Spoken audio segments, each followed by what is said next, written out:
بسم اللہ والصلاۃ والسلام علی رسول اللہ وبعد۔ ایک بھائی نے پوچھا ہے کہ کتنے دنوں تک ایک آدمی اپنی بیوی سے دور رہ سکتا ہے؟ میری بیوی اصرار کرتی ہے کہ آپ آ جائیں، ہم کم آمدنی پر بھی گزر بسر کر سکتے ہیں، مجھے کیا کرنا چاہیے؟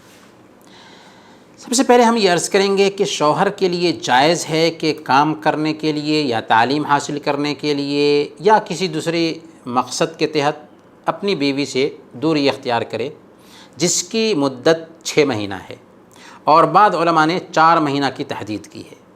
اگر اس مدت سے زیادہ رہنے کی نوبت آ جاتی ہے تو بیوی سے اجازت لینا ضروری ہے، کیونکہ یہ بیوی کا حق ہے۔ اس سلسلے میں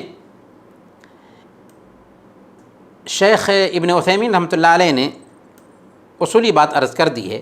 آپ فرماتے ہیں کہ اگر شوہر کو بیوی کے تئیں اطمینان ہے اور محفوظ جگہ پر رہائش پذیر ہے تو 6 مہینہ تک اس سے دور رہنے میں کوئی حرج نہیں۔ البتہ اگر اسے اپنے حق کا مطالبہ ہو، اگر وہ اپنے حق کی مانگ کرتی ہے اور شوہر سے طلب کرے کہ وہ آ جائے، تو اسے چاہیے کہ 6 مہینہ سے زائد اپنی بیوی سے دور نہ رہے، الا کہ کوئی عذر ہو، جیسے بیماری کا علاج کرا رہا ہے یا اس جیسے دوسرے آدار۔ اس لیے ضرورت کے خاص احکام ہوتے ہیں۔ برکیف اس سلسلے میں بیوی کا حق ہے، اگر اس نے دور رہنے کی اجازت دی ہے اور وہ محفوظ جگہ پر ہے تو دور رہنے میں کوئی حرج نہیں، اگرچہ زیادہ دنوں تک ہی شوہر کیوں نہ غائب رہے۔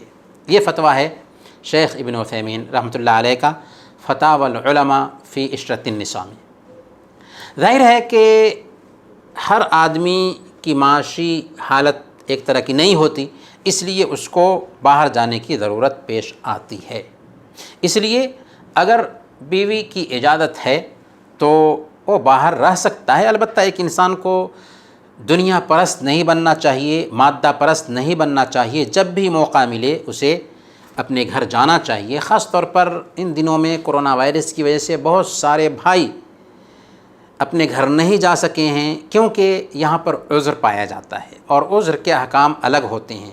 ہر بھائی کی خواہش ہے کہ وہ اپنے ملک جائے، اپنے بچوں کے ساتھ میں کچھ وقت بتائے، لیکن ایسا نہیں ہو پا رہا ہے کیونکہ اللہ رب العالمین نے کرونا جیسی آفت ہمارے سر پر لا دی ہوئی ہے۔ اس لیے ہمیں توبہ کرنی چاہیے اور اللہ سے دعا کرنی چاہیے کہ جلد سے جلد یہ آفت دور ہو اور ہم اپنے بچوں کے ساتھ جا کر کے کچھ وقت بتائیں۔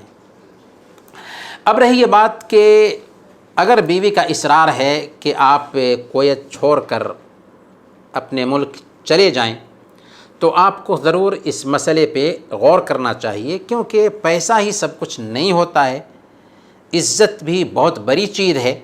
اور یاد رکھیں اللہ کا فرمان ہے وَمَن يَتَّقِ اللَّهَ يَجْعَلْ لَهُ مَخْرَجًا وَيَرْزُقْهُ مِنْ حَيْثُ لَا يَحْتَسِبُ۔ جو اللہ سے ڈرتا ہے اللہ اس کے لیے نکلنے کا راستہ ہموار کر دیتا ہے اور ایسے راستے سے اس کے لیے روزی کا انتظام کرتا ہے جس کا اسے گمان بھی نہیں ہوتا۔ ہاں، ہم آپ سے یہ عرض کریں گے کہ آپ اپنے معاملے کو بہتر طریقے سے سمجھ سکتے ہیں۔ آپ چاہیں کچھ دن اپنے گھر والوں کے ساتھ گزاریں، پھر وہاں پہ اگر کوئی کاروبار سیٹ ہو جاتا ہے تو ضرور وہاں پر رہ جائیں، اگر نہیں سیٹ ہوتا ہے تو یہاں پر آ جائیں، لیکن ہمیشہ کے لیے رہنے کے بجائے اپنی زندگی کے لیے پلاننگ کریں تاکہ کسی نہ کسی طریقے سے کچھ پیسے جمع کرنے کے بعد اپنے ملک میں جائیں اور کچھ کاروبار کر لیں، کیونکہ بال بچوں کے ساتھ رہنا ہی اصل زندگی ہے۔ بیوی بچوں کے بغیر پوری زندگی گزار دینا یہ کوئی بہتر عمل نہیں ہے، لیکن مسائل ہوتے ہیں اس لیے آدمی ایسا کرتا ہے۔ پر ایک آدمی کو چاہیے کہ اپنی زندگی میں پلاننگ کرے، اور پلاننگ کر کے اگر ہم باہر میں رہیں گے تو انشاءاللہ آسانی ہوگی اور ہم کچھ نہ کچھ اپنے ملک میں سیٹ کر لیں گے تاکہ ہم اپنے بچوں کے ساتھ وقت بتا سکیں۔ اللہ تعالی ہم سب کے مسائل حل فرمائیں۔ وصلی اللہ علی نبینا محمد وعلی آلہ وصحبہ اجمعین۔